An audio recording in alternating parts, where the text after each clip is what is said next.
Swastiastu. Perkenalkan, saya Nimadi Meriastuti, calon guru penggerak angkatan 7 dari SMP Negeri 3 Kubu Kabupaten Karangasem. Pada hari ini akan melakukan tugas aksi nyata modul 2.3 tentang supervisi akademik. Adapun rangkaian supervisi akademik terdiri dari 3 alur. Yang pertama praobservasi, observasi, dan pasca observasi.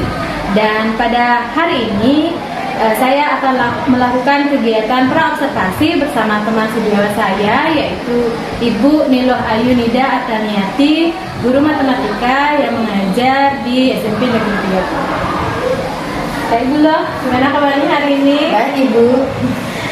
Seperti yang sudah kita sampaikan dan diskusikan sebelumnya, bahwa hari ini kita rencananya supervisi akademik ya Bu ya.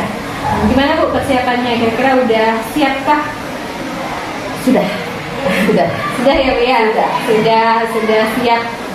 Nanti berarti di kelas nanti saya akan membersamai Ibu untuk melihat dan juga sharing bagaimana pembelajaran matematika di kelas ini ya belum. Nah hari ini sebelum kita observasi langsung di kelas, ada beberapa pertanyaan yang ingin saya ajukan kepada Ibu terkait dengan pembelajaran yang akan Ibu laksanakan nanti di kelas ya. Nah yang pertama Bu, kalau boleh saya tahu nih, tujuan pembelajaran yang ingin dicapai pada supervisi nanti atau pada pembelajaran yang akan dilaksanakan saat observasi nanti apa? Terima kasih Bu atas waktunya. Karena di sini materi pokoknya itu adalah penggunaan data dalam statistika dan alokasi waktunya itu 2 jam pelajaran, maka saya berharap peserta didik itu mampu menganalisis hubungan antara data dengan cara menyajikan dalam bentuk tabel, diagram garis, diagram lingkaran, dan diagram batang. Dan yang kedua, siswa dapat membaca di tabel dalam data tersebut. Itu saja, ada 2. Berarti dari apa yang Ibu sampaikan, berarti tujuan pembelajarannya itu adalah tentang data Bu ya? Iya, tentang data ini. Kemudian Bu, dari tujuan pembelajaran yang ingin Ibu capai pada pembelajaran yang akan dilaksanakan, apa area pengembangan yang sebenarnya yang ingin Ibu capai dari tujuan pembelajaran tersebut? Layar pengembangan, karena di sini saya menggunakan alur merdeka. Saya mulai dari diri sendiri dulu Bu, atau diri siswa sendiri. Saya memberikan beberapa pertanyaan pematik kepada siswa, seperti contohnya, pernahkah kalian atau dapatkah kalian bertanya ke teman kalian berapa berat badan teman kalian, terus berapa umur kalian. Habis itu saya suruh mereka, kalau belum saya suruh mereka mencatat berapa umur mereka atau berat badan mereka. Setelah itu saya suruh kumpulkan data-data tersebut sehingga membentuk menjadi satu data yang pasti, apakah nanti itu dalam bentuk data kualitatif ataupun kuantitatif, sehingga mereka nanti dapat menganalisis, oh ini loh yang namanya data kualitatif, oh ini loh yang namanya data kuantitatif. Karena sebelum pengolahan data dalam statistika, anak-anak itu perlu tahu Bu, apakah ini data kualitatif atau kuantitatif. Karena kalau perbedaan antara data kualitatif dan kuantitatif itu kan berbeda. Kalau kualitatif kan data itu tidak dalam bentuk angka, jadi mereka harus mengolahnya dalam bentuk angket atau beberapa pertanyaan yang kita berikan kepada questionnaire-nya kan. Nah kalau data kuantitatif itu kan data dalam bentuk angka yang harus diolah nantinya, seperti itu. Oke, jadi dari apa yang disampaikan, yang bisa saya tangkap itu berarti area pengembangan yang tidak dicapai itu kan Ibu menggunakan alur merdeka. Kemudian nanti tujuannya atau area pengembangan yang tidak Ibu capai itu adalah nanti anak-anak itu bisa mengetahui yang mana data. Yang pertama bisa mengukur dulu ya Bu ya? Ya.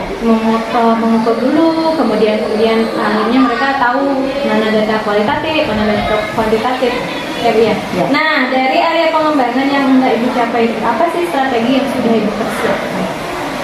Strategi yang saya persiapkan di sini, pertama itu saya mengajak anak itu berkolaborasi, di mana saya akan membentuk anak ini menjadi beberapa kelompok atau berapa kelompok untuk menganalisis data yang mereka peroleh. Seperti contohnya tadi, setelah saya menyuruh mereka mencari tinggi badan, umur temannya, saya suruh mereka mengumpulkan misalnya 15 orang anak.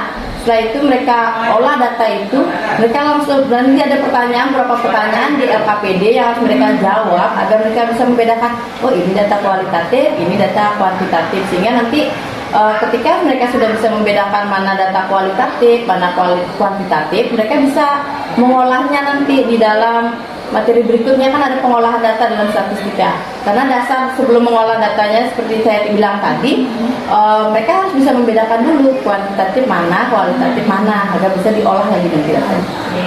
Jadi strategi yang ibu persiapkan untuk tujuan pembelajaran yang akan dilaksanakan itu yang tadi kan memang menggunakan alur merdeka, kemudian yang jelas akan berkolaborasi dan juga ada LKPD yang digunakan. Oke, baik Bu, itu saja mungkin pertanyaan di kegiatan praobservasi kali ini. Nanti kita akan, saya akan bersama Ibu, kita nanti sama-sama di kelas untuk melihat proses pembelajaran yang Ibu laksanakan. Terima kasih Bu.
Saya kenakan kelas 17 kalian dulu deh.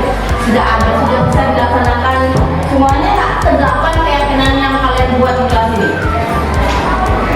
Sudah bisa diterapkan belum?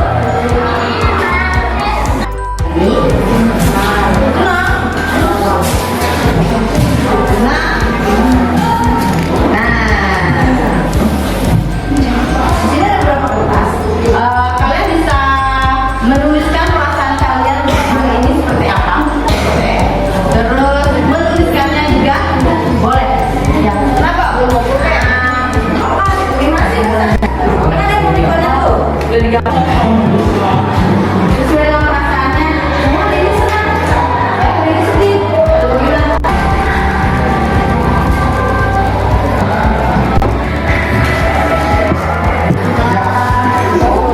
Siapa yang membacakan mana di sini?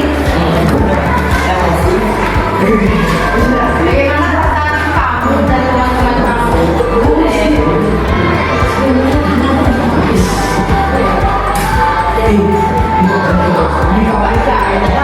Hari ini saya senang dan gembira.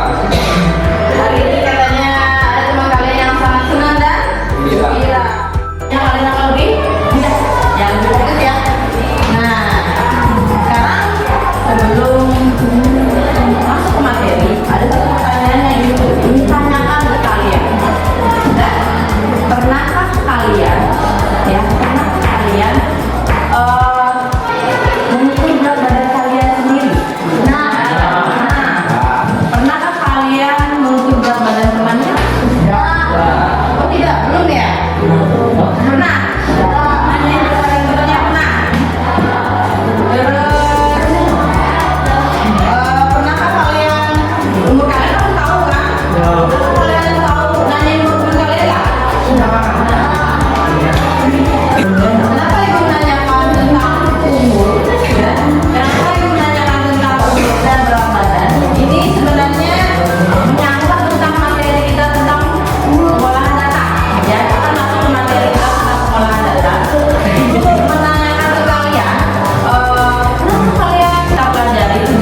Jadi nanti di data itu akan dibagi menjadi dua, ada data kualitatif dan kuantitatif.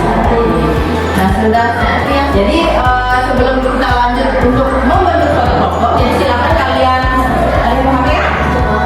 Bawah, ada yang mau HP? Nah, saya mau HP, jadi silakan kalian boleh melihat link yang sudah ibu share ke kalian tentang materi pengelolaan datanya, dan yang tidak membawa HP silakan buka materinya di bab 7 kemudian langsung ke videonya boleh, dan yang mau membacanya juga bisa. Bagi yang mau lihat link videonya boleh. Silakan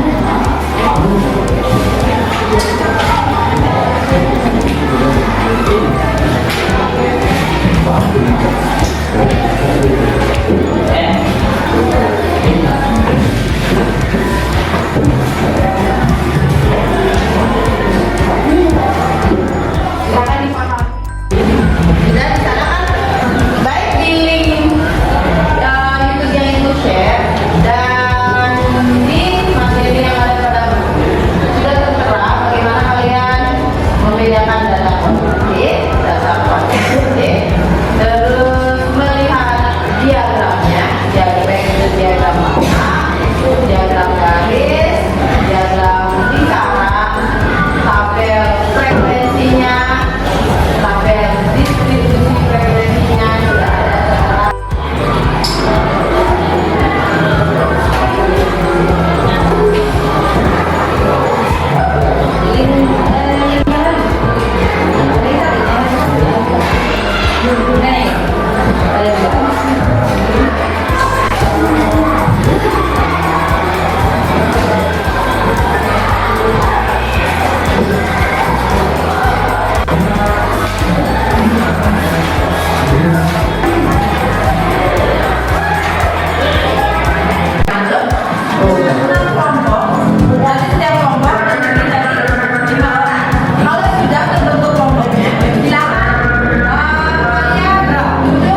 Sekian dari kelompok kami. Bila ada kata yang apabila ada yang bertanya, silakan. Apakah ada yang mau bertanya, misalnya kenapa bisa disebut di data kualitatif, kenapa bisa disebut data kualitatif, boleh ditanya. Silakan ditanyakan. Ada yang mau ditanyakan? Sudah? Sudah? Sekian dari kelompok kami. Bila ada kata yang disengaja maupun tidak disengaja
Baik, selamat siang Bu Nida. Selamat siang Bu. Apa kabar nih?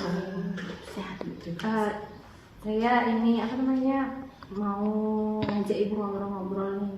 Sebenarnya bukan ngobrol-ngobrol gimana sih, cuman ini kan sebenarnya adalah rangkaian dari kegiatan kita sebelumnya. Kita kan sudah melalui beberapa proses nih Bu. Sudah ada pra-observasi waktu ini, kemudian saya juga sudah membersamai Ibu di kelas. Nah sekarang itu adalah kelanjutannya. Ya, kita melakukan coaching hari ini. Ya, coachingnya sehubungan dengan apa yang sudah Ibu lakukan di kelas waktu ini, waktu observasi tanggal 27 lalu ya Bu. Oke Bu, tapi nggak apa-apa kan Bu, ini saya tidak mengganggu kegiatannya, tidak harus apa dilakukan ya. Kebetulan tidak ini kan sebenarnya lagi suasana semua aktif ya Bu, jadi sudah tidak ada pembelajaran di kelas, jadi lebih santai ya. Baik Bu, nah yang pengen saya ketahui ini sebenarnya ada beberapa hal. Yang pertama ini sebelum kita lanjut ngobrol, sebenarnya apa nih yang Ibu harapkan dari kegiatan kita hari ini, dari ngobrol-ngobrol santai ini, nanti Ibu harapannya bisa memperoleh apa? Harapannya sih sebenarnya ya Bu ya, karena saya merasa itu saya masih mengajar secara monoton, jadi saya berharap ada masukan-masukan lah Bu, dapat ilmu-ilmu yang baru dalam proses pembelajaran di kelas seperti itu. Jadi sehubungannya dengan pembelajaran yang sudah dilakukan ya Bu ya, berarti pengennya habis kita ngobrol-ngobrol nanti biar dapat masukan gitu, ya dapat mungkin ide-ide segar Bu ya terkait dengan pembelajaran. Baik Bu, nah kan sudah nih Bu, kita melalui proses supervisi atau melalui observasi. Gimana nih perasaannya setelah berhasil nih melalui tahapan itu? Gimana ya Bu ya, awalnya itu pasti tegang ya Bu. Kalau kita mengajar di kelas sekarang diamati dari awal sampai akhir itu tegang sekali sebenarnya. Tapi karena ini sudah ada persiapan dari awal, jadi merasa lebih lega.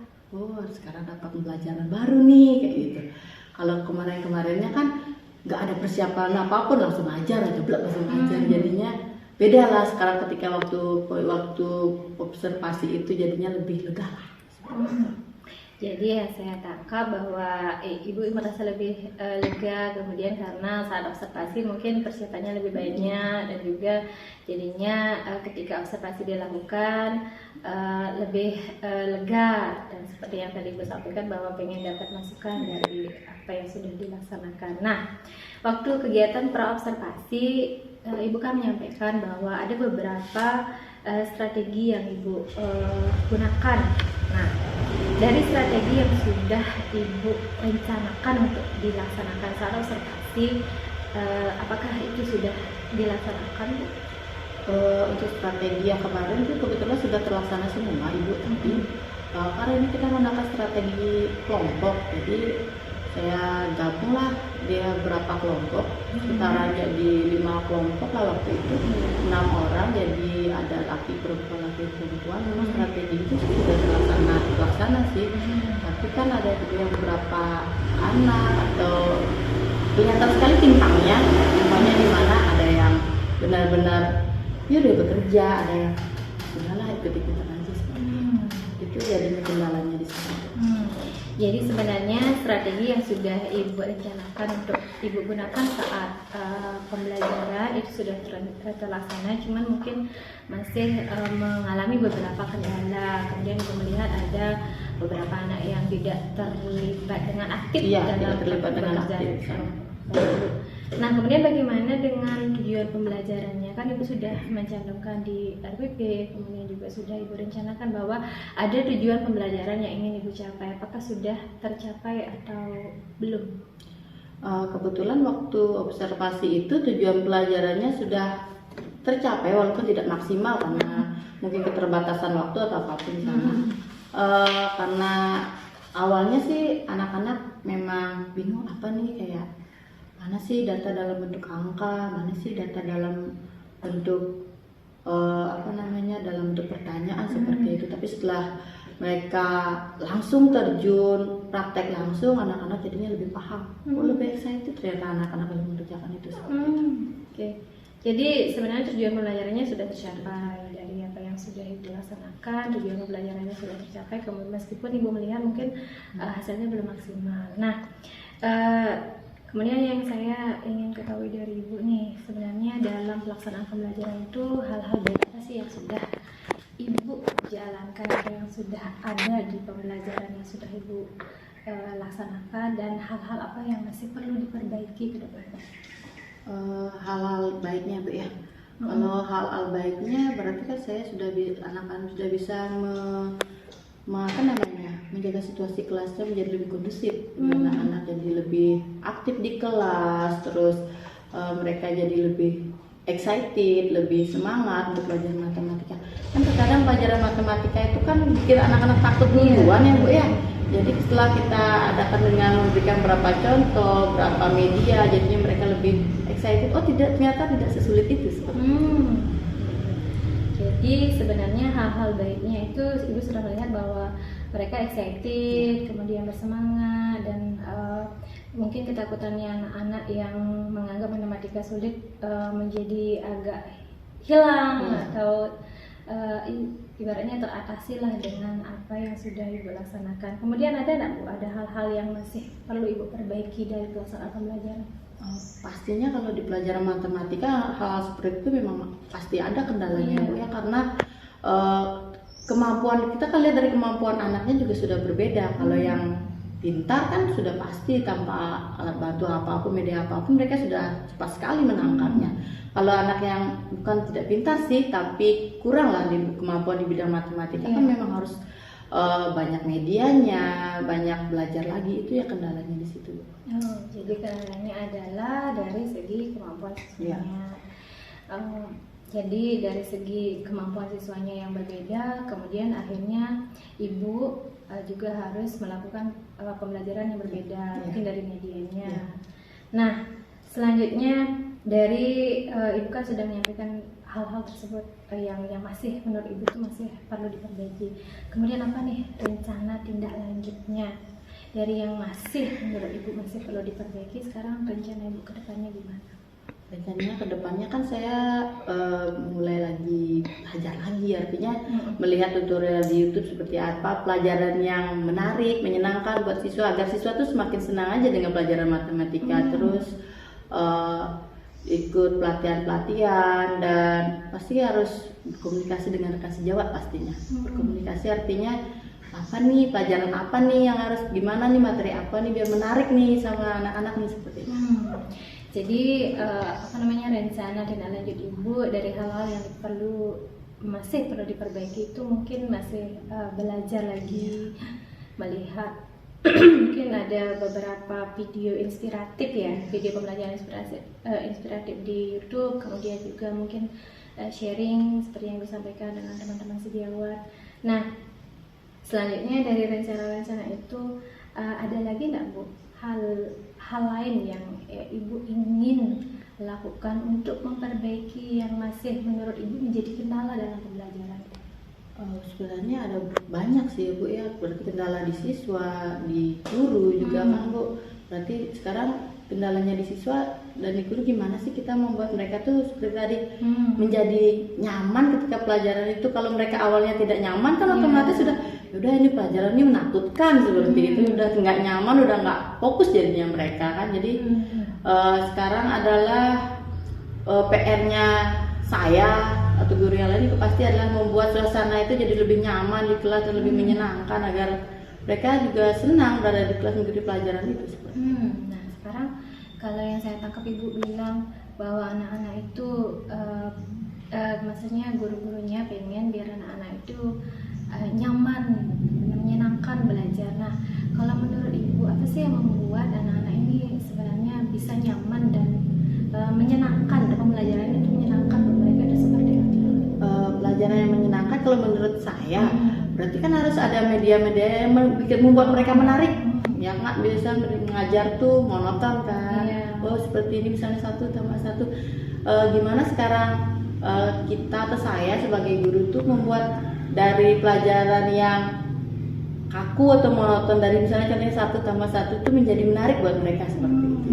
Jadi intinya di sini ada perencanaan untuk penggunaan media. Nah selama ini sebenarnya ada nggak media yang sudah pernah Ibu gunakan untuk membuat mereka ini belajar dengan nyaman dan menyenangkan? Ada, sempat saya gunakan beberapa media seperti contohnya dulu ya Bu ya. Sempat kita menggunakan waktu menghitung operasi hitung bilangan bulat itu kita gunakan namanya media garis bilangan dengan game-game lompat kodok. Itu memang membuat mereka sempat menarik dan menyenangkan bagi mereka. Itu pernah saya coba dulu. Berarti game ya, Ya.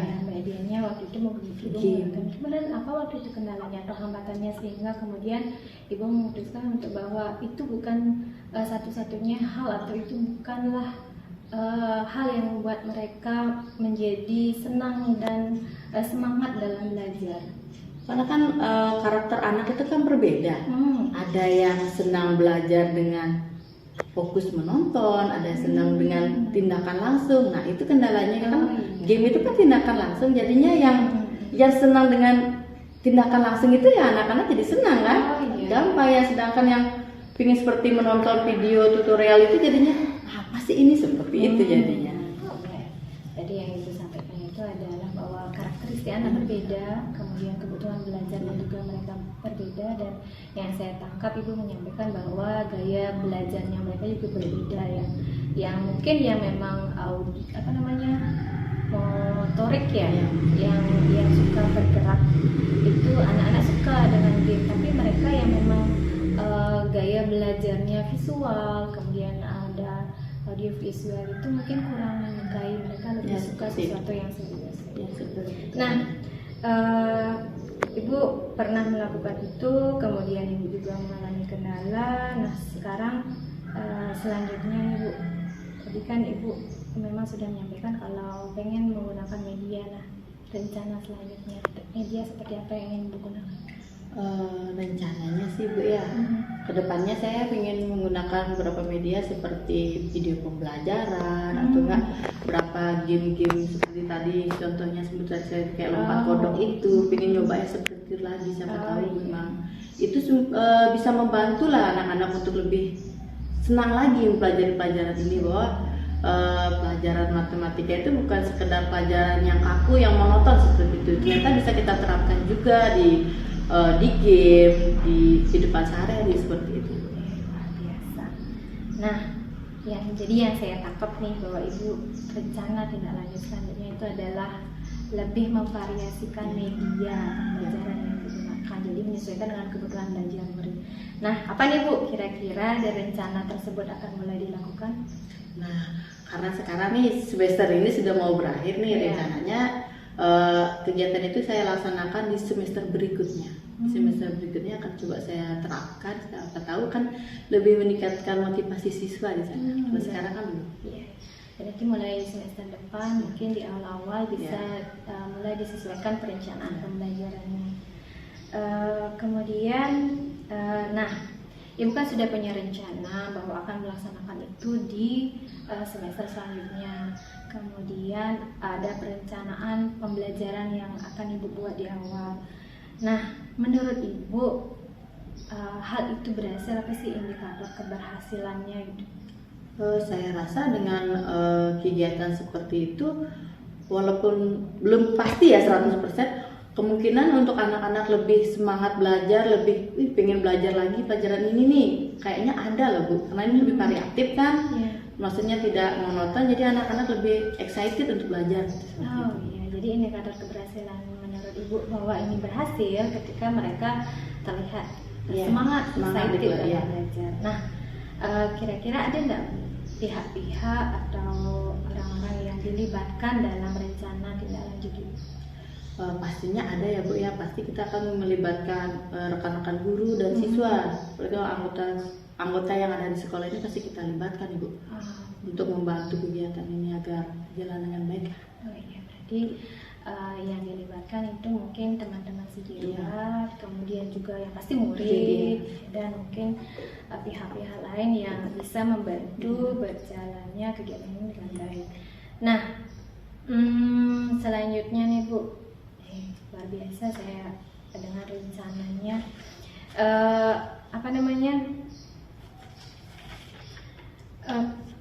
Kan Ibu tadi menyampaikan kalau pelaksanaannya itu mulai semester depan. Nah, ini kira-kira setelah kegiatan kita coaching ini ada nggak hal-hal yang masih Ibu rasakan masih mengganjal dan belum tersampaikan? Pasti ya Bu, karena saya masih perlu banyak belajar cara mengajarnya. Terus jadi saya mau masukan-masukan dari Ibu terutama ya, tentang bagaimana sih mengajar saya di kelas ya kemarin seperti itu. Oke, berarti tentang masukannya bahwa yang saya lihat waktu ini itu pelaksanaan pembelajaran Ibu di kelas itu luar biasa. Di sana Ibu sudah menerapkan budaya positif, kemudian juga sudah ada pembelajaran sosial emosionalnya dengan Ibu menanyakan kabar, kemudian bagaimana perasaan mereka. Mungkin menurut Bu Linda itu sesuatu hal yang sepele, tapi sebenarnya kalau Ibu lihat nanti mungkin kita bisa share di videonya ya Bu, ekspresinya mereka ketika menyampaikan perasaannya mereka itu adalah sesuatu gitu, bahwa dengan mereka ditanya itu mereka merasa dihargai, diakui keberadaannya. Dan itu sebenarnya dulu sebelum saya ikut guru penggerak bahwa hal tersebut seperti hal yang sepele, tapi semakin kesini, apalagi ketika saat bersama Ibu di kelas itu saya melihat mereka senang dan akhirnya bisa terlibat aktif dalam pembelajaran. Nanti bisa sambil share mungkin di videonya Bu, bahwa di awal anak-anak di kelas itu tegang sekali. Kemudian ketika Ibu sudah mulai dengan ice breaking, itu mereka ekspresinya itu udah mulai mencair gitu.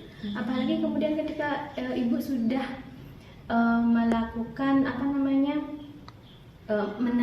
itu pembelajaran sosial emosionalnya itu loh Bu, yang Ibu menanyakan perasaan mereka dengan menulis emoticon, kemudian mereka menulis kalimat itu, jadinya mereka yang awalnya kaku, saya lihat nih yang saya amati itu mereka udah cair, itu udah mulai masuk, sudah mulai terlibatlah dalam pembelajarannya.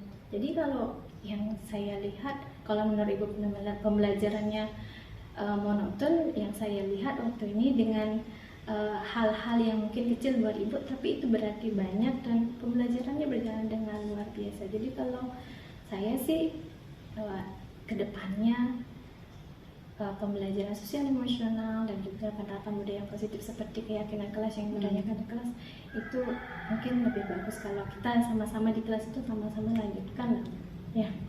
Nah Bu, selanjutnya nih sekarang setelah kita ngobrol-ngobrol gimana nih perasaannya? Perasaannya lega ya Bu ya, kalau sekarang berarti saya dapat pengalaman yang baru, karena ternyata kalau mengajar dengan berbagai varian, dengan berbagai media itu membuat anak menyenangkan. Kalau dulu kan masih monoton ya, sekarang mengajar ya sudah gitu.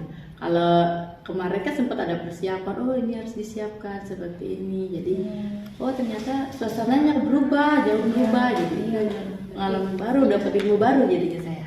Iya, jadi pembelajaran kalau kita laksanakan dengan perencanaan yang luar biasa itu anak-anak tidak terasa berapa jam belajar dengan kita.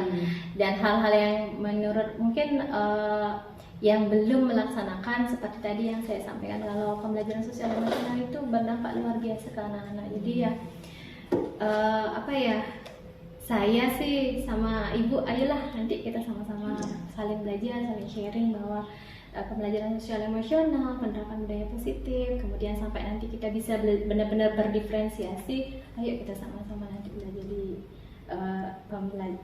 semester selanjutnya. Baik Bu, terima kasih luar biasa. Terima kasih Ibu kembali. Saya sudah dikasih kesempatan untuk